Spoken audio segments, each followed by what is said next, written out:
channel. Today we'll be learning how to make this pleated flag gown for a kid. So let's get started. These are upper bodies that I've already drafted and transferred with paper stay. So I use Mikado flour for the cloth, while the lining was a doll face. Then if you want to learn how to make these, how to draft your busybody, please kindly check the comment section for the link, because we already have it on our YouTube. Thank you. So now the first thing you need to do is to join both the fabric material separate from the lining material. Like you join the shoulder of your fabric material, you also join the fabric, the material you're using for your lining. That make it easy when you're doing anything like collar. You want to input any collar, or either Peter Pan collar or any collar for your kiddies, because you will need your front pattern to draft out. So the next thing I'm going to do after joining this pattern is for us to iron and set it aside. Then quickly, I want to show us how I do get my waistband for my design. So this is another sample that I just want to show us because I was into production during the festive period. So everything I need in this band is just 3 inches, because when I stitch it together with my down flare, I'm going to have 2.25 or 2 point thereabouts. So all you need to do is to either measure like 6 inches, then you fold it, like you had your paper stay, then you fold it. Once you fold it, you're going to cut excess. What I would advise for us to use for our band is, depending on the ages, 1.5 to 2.5. You can see I've already cut this particular one. Is the same design for this fabric. Like I didn't use different color, I used the same fabric for it. So now I'm going to stitch it together. It's not good for you to cut out your band out away from fabric, then you now join together, or you stitch it when you're this. All you need to do is to cut like either 6 inches or 7 or 5 inches, then you fold it to your desired length you want. Then now I'm going to cut out the excess in this design. So then you stitch it by the side, and sometimes I do use hemming gum to secure it so that it can be relaxed and it won't be falling out from the main fabric. So now I'm going to pick up this front design, then place it on this any pattern. You have to pick up your this and fold it and place it on the pattern. I'm showing us the design we are working with. So the first thing you're going to get is your midpoint, your shoulder midpoint, pinned together, and then you decide the length of your collar. You mark your zipper allowance, because this collar will not get to your zipper allowance. You can see me marking 0.5 away, so that it must not enter into your zipper allowance. So you determine your design, then I'm trying to trace it out so that I can have a proper view of what I'm working with. I'm trying to show us where I want the length at that shoulder point. You can see that it's like ½ inch away, like ½ inch extension. So now I've determined the length of it, which is 4. Then I connected it together with the extension at the shoulder level. Then I went in. You know there's a space in between, so I went in. You can go in by 1 inch or 1.5. So I use 1.5. So that I'm going to connect that extension back to that 1.5. Then I will now connect it back to our center front neckline. You can see. So I'm trying to connect them together. So this point is our zipper allowance. I'm going to draft out our zipper allowance down to the half length.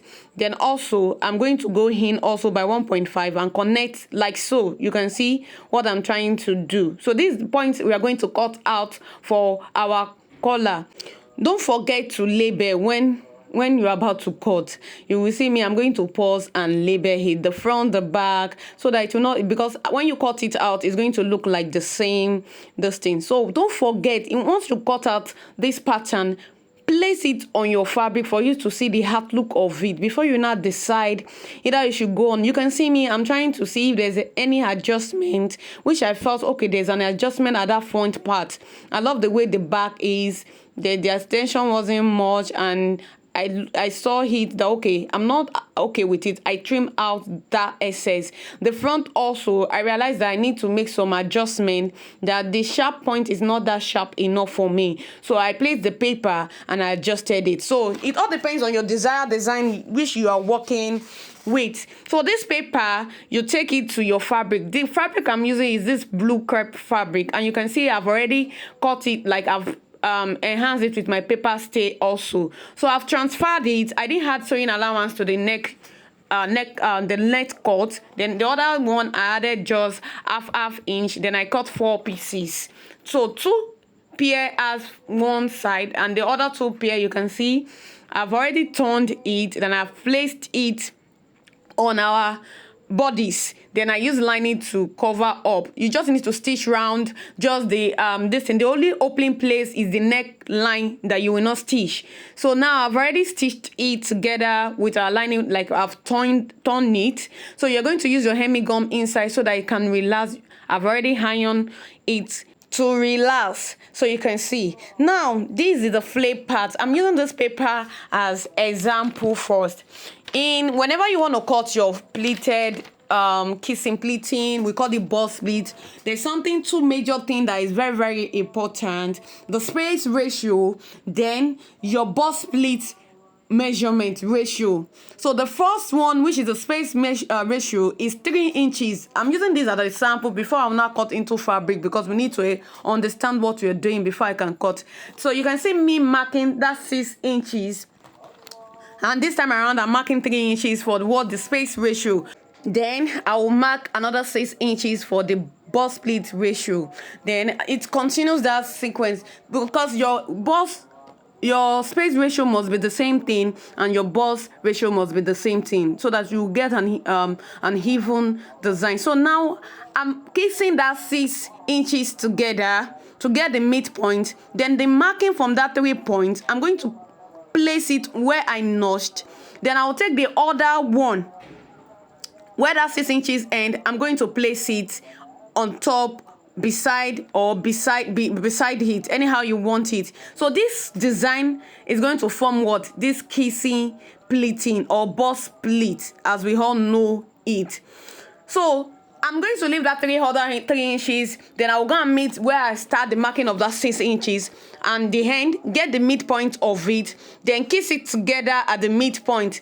That's the beginning of that 6 and the end of the 6. I'm going to kiss it together at the notch point. You can see me marking on this paper. So that is this sequence occurrence.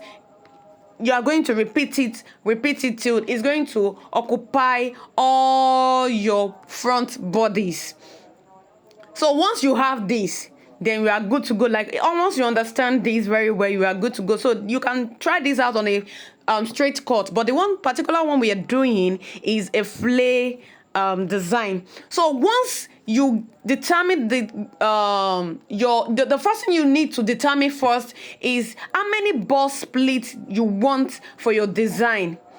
That will help you to know what the excess allowance you're going to add on your waist, because you need excess for you to create this bust pleat. If you do not get it right yet, that means you're not going to get an equal ratio on your design. You can see me also, I'm trying to explain to us that this is the way the sequence goes on and on.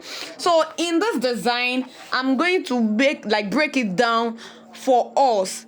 Like I'm going to break it down for you. Can see when I measure and the back of it, I'm having 3 inches because I folded half of it in, and part folding one as 1.5 and the other side as 1.5. Now this is the calculation. I know we don't like mathematics, but I'm going to break it down so that a layman person can understand.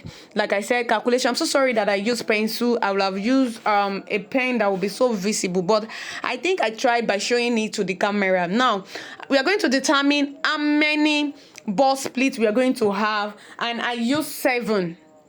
Then I'm also going to determine what ratio I'm going to use. Example, we are going to use 6. So you're going to times those 7 and 6 together is going to give us 42. So once you get this number 42, you're going to like I'm showing us here that this is the number of bust pleats we are using, and here this is another this in the bust pleat ratio, which is 6. So the answer is 42, like I said earlier on. So this answer, you are going to set it apart. So now the waist, let's assume the waist measurement we are using here is going to be 24. You are going to add your zipper allowance, which is 2 inches to it, because we need all this measurement. You are going to add your zipper allowance with it. So you're going to sum up everything together. That's 24 plus 2 is 26, and you're going to add it up with your 42, which is going to give us 68 inches. So you're going to divide this with your radius measurement, which is mathematics. When we want to cut our plate is what? 6.28. So you're going to divide it, and the answer you're going to get, we're going to get 10.82. Then you can either leave it 10.82 or you approximate the answer. I'm going to approximate it to 11 inches, because this will help when you are marking out also, so that you won't be shortage when marking. So the next one we are going to calculate is to get our skirt, like the down part length. How do we get it? You know, we are working with gown. You're going to take off your half length away from your gown length. So the remaining inches you have will be the length part that we are going to have. So we are using 36 here as an example, and our half length is 11. When we take it off, we have 25. So this 25, which is our length, you are going to add your waist seam allowance that you're going to join to your upper bodies, and your hemi allowance you are going to use to turn the down part. You know, we are working with flay. Don't forget this flay, I had to turn it with a lining. I use taffeta as my lining.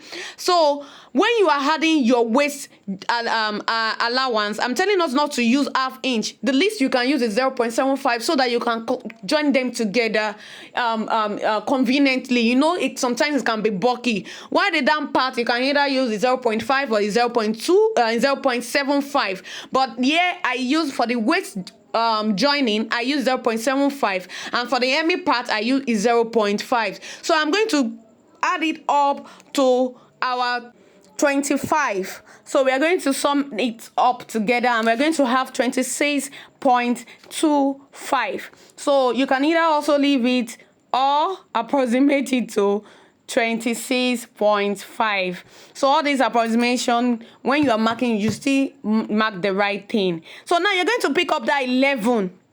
You will add it up to your 26.5. The answer you get, the answer we're going to get is what? 37.5. Then you're going to times it by 2, which is going to give us 75. Please kindly repeat. You can repeat this this scene over and over. It's very easy for us. So is this 75 we are going to use to cut out our fabric like a perfect square? So it will be 75 by 75 by 75 by 75 in all the 4 sizes. So that is what we are going to use to cut out our fabric. Now we are assuming this paper is what? 75 by 75 by 75. I have 13 inches here. You can see it's 13 inches, 13 inches, 13 inches. We are assuming that this 13 inches is what? 75. This is our fabric. You are going to cut this and also cut your lining the same way. So now we are going to fold it into 4 equal parts. So you can see we are going to fold it. So this 11 is going to serve as our what? As our radius. That why that 26.5 is going to serve as our diameter. Diameter means the length skirt, the length of the skirt. Don't forget we had our allowance already. So now you're going to pick that 11, which is our radius, and mark it starting from the 0 degree point to get a perfect curved line. You can see you will mark it, and this is going to be our radius. Then the remaining one you will see automatically is going to remain 26.5. We are assuming this 4.5 is our 26.5. So you're going to also mark it through starting from the marking of your radius, not from the 0.5. It starts from the marking of your radius, then you cut it out. You can see it's as simple as that. You are going to have a perfect cycle. I think these are sort out how to cut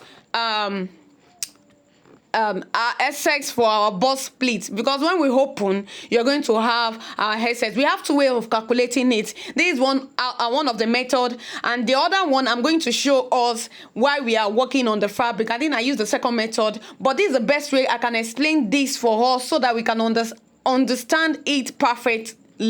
So you're going to cut these two, like one for your main fabric and one for your lining. And please, before you cut your 75, ensure that you have already added your paper stay to your fabric to avoid shortage. So now here you can see I've already cut my I have cut my perfect cycle, and I'm already turning it with my lining, which is taffeta I said earlier on, but I've already joined it with my paper stay. I've enhanced it with my paper stay, and the fabric also I also doing it with paper stay. So your fabric might have journey, especially if you're working with a short fabric. So I've already turned the down part, and I'm securing the upper part down so that I don't want it to be flaying up and down. So I've already turned it, and now we have our perfect cycle being turned. The second part of this video will be uploaded shortly this way. Please kindly watch out for the part 2. Then if you have not subscribed, please kindly subscribe, like, love, comment, and share our YouTube channel. Thank you for your support. Bye.